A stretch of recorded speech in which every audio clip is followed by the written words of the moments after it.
दोस्तों अस्सलाम वालेकुम। दोस्तों उम्मीद था कि तव्हां सभु ख़ुशि खुरम हूंदा, ताज़ा तवाना तकिड़ा पंहिंजे अहल औलाद अयाल समेत ख़ुशि हूंदा। असां जूं हर वक़्तु तव्हां सां दुआऊं गॾु आहिनि। दोस्तों मां तव्हांखे अॼु हिकिड़ो लफ़्ज़ ॿुधायां थो, उन जी माना ॿुधाईंदुसि। उहो लफ़्ज़ असल में ईअं आहे त कमंद, नालो आहे कमंद। हाणे उहो शाइरी में आहे त तुंहिंजे ज़ुल्फ़ जे बंद कमंद विधा। आबदा परीन जो मशहूरु कलाम आहे। चए थो त तुंहिंजे वारनि जा जेके ज़ुल्फ़ आहिनि, इन्हनि जो जेको वकड़ वकड़ करे लहंदो आहे हेठि, इहो बंद, तुंहिंजे ज़ुल्फ़ जे बंद कमंद विधा। हाणे कमंद उनखे चइबो आहे, सिंधी लफ़्ज़ आहे त जेको फासाइजे कंहिं शइ खे ऐं उहो सिरकण फाही ॾेई ठाहे ऐं उन सां फासाइजे, ईअं परे खां उछलाए। चए थो त परे खां ई उछलाए फासाइण वारे लफ़्ज़ खे जेको सिरकण फाही करे विझिबो आहे, उन लफ़्ज़ खे चवंदा आहिनि बंद, कमंद, सॉरी कमंद। चए थो त तुंहिंजे ज़ुल्फ़ जे बंद कमंद विधा, इंसान हज़ारे मान रुगो।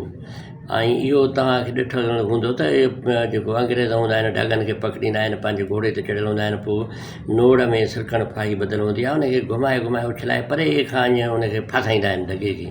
त हे बि चवे थो त आशिक़ थो चवे त बाबा तुंहिंजे ज़ुल्फ़ जे बंद कमंद विधा, माना इन फासायो आहे असांखे तुंहिंजे ज़ुल्फ़नि, तुंहिंजे ज़ुल्फ़ जे बंद कमंद विधा, इंसान हज़ारे मान रुगो।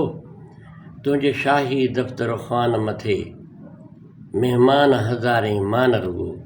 दोस्तों ही आबदा परीन चवंदी आहे, मशहूरु तव्हां सभिनी खे ॿुधल हूंदी ॻाल्हि।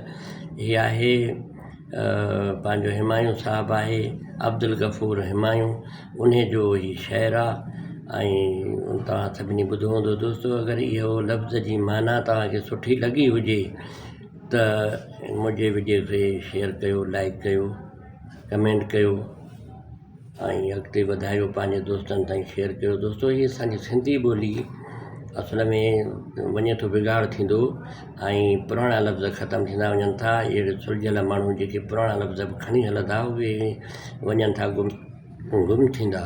तो दोस्तों ऐं उमेदु असां कयूं त तव्हांखे इहे ॻाल्हियूं वणंदियूं। ऐं माण्हू काफ़ी हिनमहिल कमु कनि था पिया, फेसबुक ते ऐं यूट्यूब ते बि कमु हले थो सिंधीअ जो, ऐं सिंधी असांजा खोड़ चैनल बि आहिनि, ॾिसंदा आहियो तव्हां पाण, सभिनी खे ख़बर आहे। इहा हिकिड़ी ॿोलीअ जी हिकिड़ी वाद वेझ आहे। तो दोस्तों उमेदु त तव्हां इन वीडियो खे शेयर कंदव, तव्हांजी महिरबानी।